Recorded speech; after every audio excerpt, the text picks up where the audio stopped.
glass and doesn't the rest of it. Is our home. With neither side showing signs of backing down. Just a change of tone. Existing ones. Hi, I'm Dr. Blunt, you know me, and today we're going to be talking about the politics of ethics and resistance. So why are we talking about resistance and politics? Well, it's pretty simple. We live in an unjust world, and we know it. Global inequality condemns some to short, miserable lives, and others to ones of unimaginable decadence. The environment is being irrevocably altered in ways that may harm billions of people. Long-standing historical injustices, such as the continued suffering of indigenous people across the globe, remain unaddressed. Democracy seems to be under threat by the rise of populist autocracy and perhaps even a new variant of fascism. And it's not getting better. What does this tell us? Politics, as usual, is not working. The avenues set up in our political systems to redress injustice have failed, or they were set up never to succeed in the first place. So people might ask Lenin's classic question, what is to be done? And let's start off with what people are doing. I want us to talk about Just Stop Oil. Now, Just Stop Oil is an environmental activist organization in the UK that emerged in the past 5 years. It's networked with similar organizations across the world, including in Australia. The Stop Fossil Fuel Subsidy Group is affiliated with them. Its aim is to end the extraction of fossil fuels and prevent the licensing of new extraction in the UK. More broadly, they want us off fossil fuels globally. They want to stop climate change. Now, this group has gone beyond what's normal for most environmental activists to do to draw attention. They engage in civil disobedience and what's called direct action, but they're non-violent. Now, these tactics include slow marching and blocking traffic on highways. You might have seen video of this. They will sit down in places like the City of London and prevent traffic from crossing. They'll block a major highway, and people get angry. You will see people losing their minds and trying to run them over really slowly. But one of their most controversial actions is this. Roll the clip, Jacob.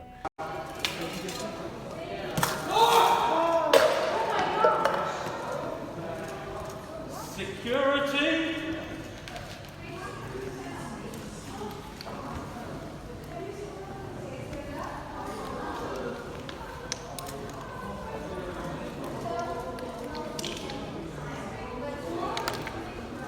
So the first thing I have to say is that I love this so much. I love the American tourists being like, oh my gosh. And then the devastatingly harsh protest. Like, we're very concerned about what's happening to the environment. She sounds like Boris Johnson, but, with a moral compass and a willingness to accept the consequences of her actions. But what's interesting is, how does it make you feel? The first time I saw this, I was fuming. I'm a big snob. I love art, and I was outraged, and they got me. I was plucked, I was roasted, and I was served with a tasteful garnish because this is exactly the reaction they are looking for. That Van Gogh is fine, by the way. It's behind glass. I mean, come on. When Christie's sold Verger avec Cyprès in 2022, it fetched $117 million. You don't leave that on a wall of a public art gallery without a little bit of security, so no harm is done. But the world was angry. The protesters were asking, if you're getting this worked up over art, why are you not getting as aggro about the climate crisis, which could harm or even kill billions of people? Hell, it might make us all extinct. Why are we so indifferent? But this raises questions. What is resistance?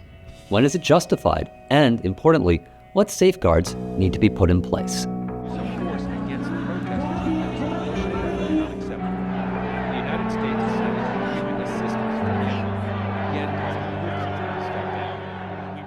Okay, let's start off with the problem of injustice. Political philosophy has spent a lot of time talking about what justice is and what a just political community looks like. This has been the topic since basically Plato started the entire game back in the golden age of Athens. But here's the thing. We don't live in an ideal world. We live in a non-ideal one where people and states do not satisfy their duties of justice. Now, this has two major explanations. One is that sometimes they are unable. Think about someone who is extremely poor. They might not be able to act in a way that we would consider justice demands, but sometimes they are unwilling. They know what they should do, but they don't do it. The problem of injustice is about unwillingness. the unwillingness of people and states to live up to their duties of justice.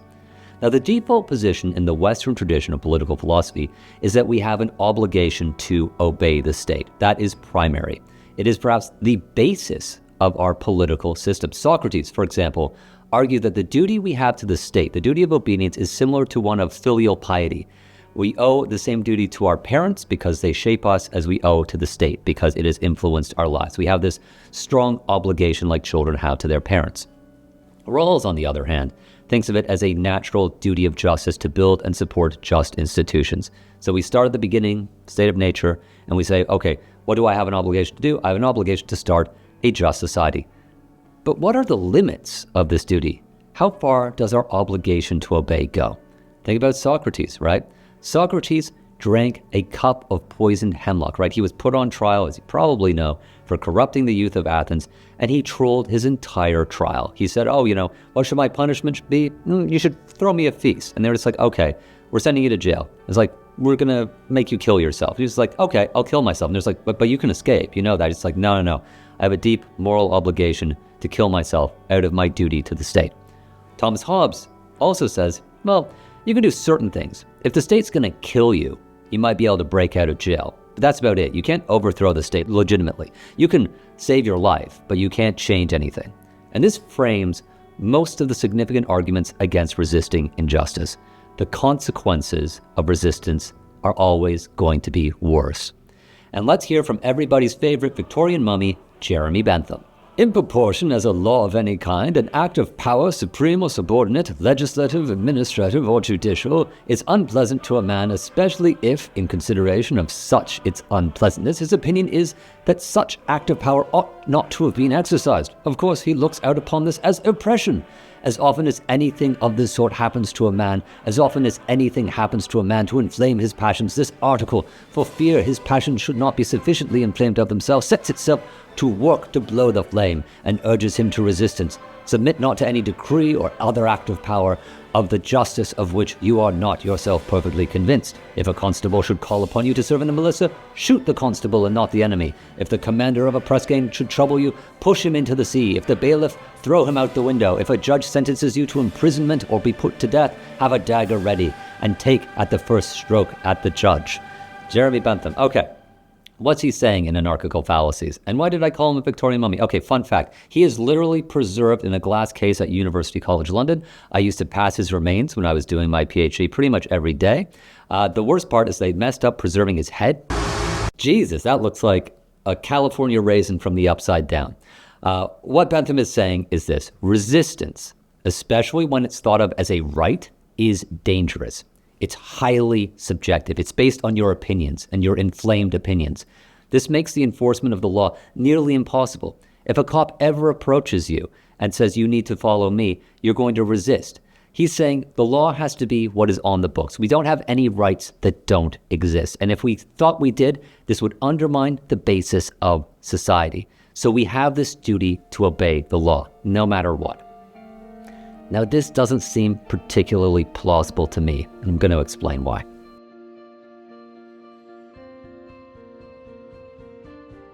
So let's talk about resistance as a right. So what is a right? We talk about rights all the time. It's probably the most common language that we have. Basically speaking, rights are claims that right holders, like say me, make against a correlated duty bearer, like you. A negative right requires the duty bearer not to do something. So let's say I have a right to physical integrity. That means you don't come up and stab me in the street. You just have to hold back from doing it. A positive right requires the duty bearer to do something active, right? Like if you owe me a burrito, then you need to give me that burrito if I call in that particular right.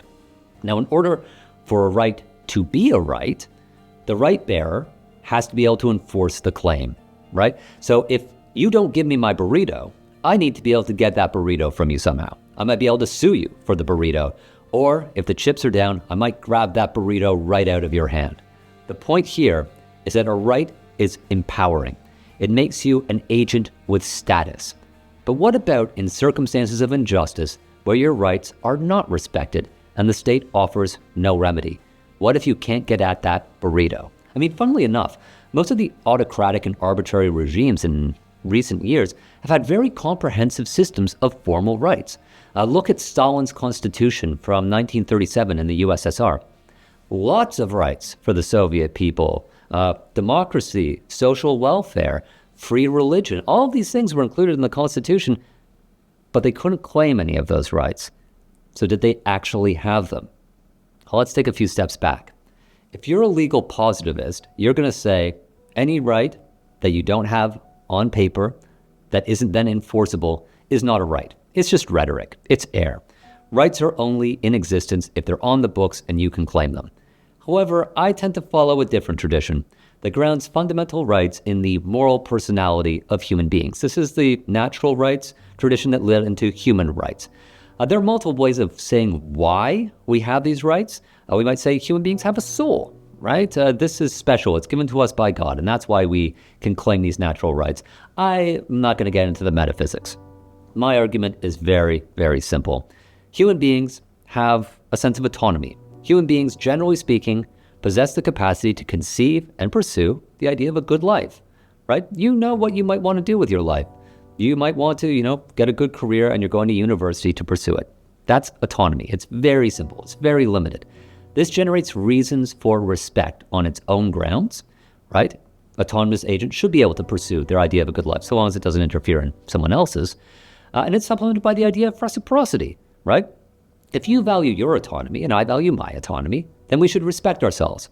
And that way, we can get on with what we want to do. This grounds my conception of human rights, this basic idea of autonomy and reciprocity. Now, if the state or other agent, like an international organization or a corporation, violates our rights consistently and intransigently, then we're in a difficult situation. So consistently means it does it very often. There's a pattern of abuse. And intransigently means you say, this is wrong, I don't agree with it. You operate through those normal lines of political communication, but nothing happens. So we're in this difficult impasse now. The state is not living up to its duties. We have these rights, but they're not being realized. So what do we do? Now, if we follow Bentham, we're going to say there is no right to resistance. You have to just accept it. This is life. The consequences of resistance are too bad that you can't really live with it. Any right that we have is, in fact, just a privilege, really, that can be taken away by those in power on a whim. Rights really are very, very thin and weak. And in this case, we're just going to have to accept the worst excesses of the state in silence. Now, to me, this seems absurd, right? Are we seriously going to say that people didn't have the right to resist Nazi Germany, right? Obviously, that would be a very radical thing to say. If human beings have rights of any sort, we have to have the right to resist oppression. It has to exist. Why? Because it's what Henry Shue called a basic right. It's a right that has to exist for us to enjoy all other rights. If we are to enjoy something securely as rights bearers, we need to be able to force people to comply to them, right? If we can't do that, we don't have rights. Resistance is a bedrock right and is the bedrock right. Without it, we don't have other rights. However, we still have to find a way to deal with what we call the objection from anarchy.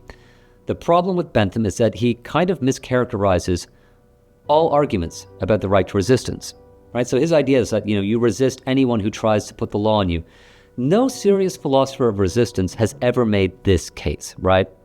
The most famous argument against this is probably derived from John Locke, where he argues that resistance is triggered by a long train of abuses, which is echoed in the American Declaration of Independence, right? The point is here, there has to be a widespread systemic injustice to which there has been no remedy and no reasonable prospect of change before you can start resisting oppression. Now, Bentham is right. This is subjective. It requires a judgment call on behalf of people like you or me. But here's the thing. We accept that in almost every other area of moral life and of political life. We can be subjected to error. Rights are often misapplied, but this doesn't mean they don't exist. The mistake of people who are making the anarchical objection is that they expect everything to be clockwork, but that's not politics and that's not ethics. We need to have better judgment.